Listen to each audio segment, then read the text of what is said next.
For TraderInsight.com, I'm Adrian Manns, and it's time for your daily dose of the doctor. We are looking at a chart of Harley Davidson Incorporated, ticker symbol HOG. This one was a news alert this morning. You can see where it spiked, big up bar, followed by another big up bar. As it's breaking back down through R2, what we're looking to capitalize on is a move back down to this blue line, back down to the blue pivot. This is R1. This is R2. This is the central pivot. Now, here's the caveat. This news alert, as you know, if you were in the first hour trading pit this morning, this news alert was on an activist investor stake in the company, so not the same as trading takeover chatter. And when you get something like this, the profit targets are going to be shallower because the takeover chatter inevitably winds up to be just speculation, whereas the activist investor news, well, that's a little bit different, and it tends to drive things a little bit longer and be a little bit more stable. This level of volume here, you know, was there when we entered the trade. So right off the bat, we have got a target where this volume spike happened on the way up. And on the way back down again, what we're looking for is, what does the inflection do there? Does it turn the stock around? Does that become a support level that is impossible to get through? Now, some of the folks in the room got in on a 57.80 reversal when it did this right here.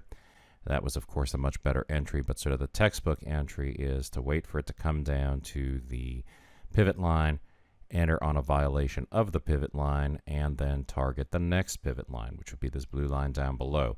In this case, we have this heavy volume right here, and then we're getting into this volume down below. So in reality, if it comes down and gets into the top of this range, we're going to be looking for about a 56.88 or a 56.90 exit on this one. That's not to say it won't come back and reverse and hit these high levels again and come back down through, but the trade that's driven by the news that we currently know about is definitely in this range right here, or if you got lucky and took the position earlier, it's in the range from here down to this level. And there we go. It's got down and it's hit our profit target. It's sitting on top of all this volume.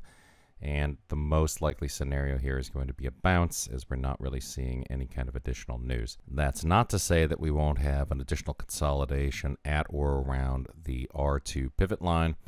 If we do, need to look at this high and this close as the potential overhead resistance. If we hit one of those levels and reverse down through the pivot, then HOG will be worth another look. Again, this is a different kind of a news trade because it was not takeover chatter. Takeover chatter is what we normally focus on. Haven't had much of that in the recent sort of pre-election flat market environment, but I'm sure they'll be around again before you know it. Keep your eye on the charts and you'll manage to get in front of opportunity each and every day. If you have any questions, shoot me an email, adrian@traderinsight.com. I hope you had a great trading day today and an even better one on deck for tomorrow.